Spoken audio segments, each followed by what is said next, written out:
हरे कृष्णा, राधे राधे। प्रस्तुत है आपके समक्ष श्रीमद् भागवत गीता के अध्याय 2 से 29वां श्लोक।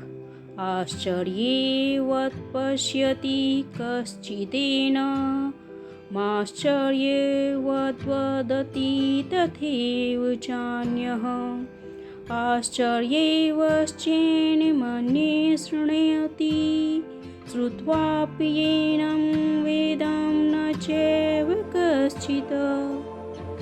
कोई आत्मा को आश्चर्य से देखता है, कोई इसे आश्चर्य की तरह बताता है तथा कोई इसे आश्चर्य की तरह सुनता है, किंतु कोई कोई इसके विषय में सुनकर भी कुछ नहीं समझ पाते।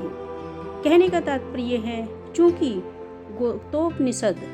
उपनिषदों के सिद्धांत पर आधारित है, अतः कठोपनिषद में विशाल पशु, विशाल वट वृक्ष तथा 1 इंच स्थान में लाखों करोड़ों की संख्या में उपस्थित सूक्ष्म कीटाणुओं के भीतर अणु आत्मा की उपस्थिति निश्चित रूप से आश्चर्यजनक है।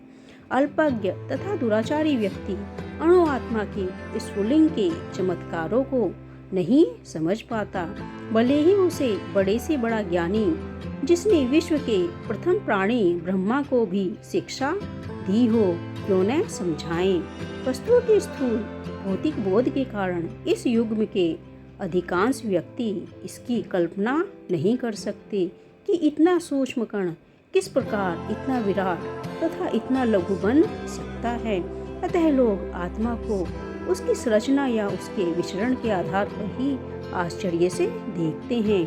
इंद्रिय तृप्ति की बातों में फंसकर लोग भौतिक शक्ति से इस तरह मोहित होते हैं कि उनके पास आत्मज्ञान को समझने का अवसर ही नहीं रहता। यद्यपि यह तथ्य है कि आत्मा ज्ञान के बिना सारे कार्यों का दुष्परिणाम जीवन संघर्ष के पराजय के रूप में होता है।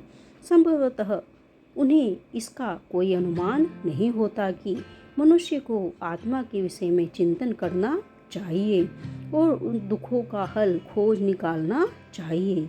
ऐसे थोड़े से ही लोग जो आत्मा के विषय में सुनने के इच्छुक हैं, अच्छी संगति पाकर भाषण सुनते हैं, किंतु कभी कभी अज्ञानवश वे आत्मा तथा अणु आत्मा को एक समझ बैठते हैं। ऐसा व्यक्ति खोज पाना कठिन है जो आत्मा अणु आत्मा उनके पृथक पृथक कार्यों तथा संबंधों एवं विस्तारों को सही ढंग से समझ सके। इससे अधिक कठिन है ऐसा व्यक्ति खोज पाना जिसने आत्मा के ज्ञान को पूरा लाभ उठाया हो और जो सभी पक्षों से आत्मा की स्थिति का सही निराकरण कर सके। यही श्लोक का अर्थ है।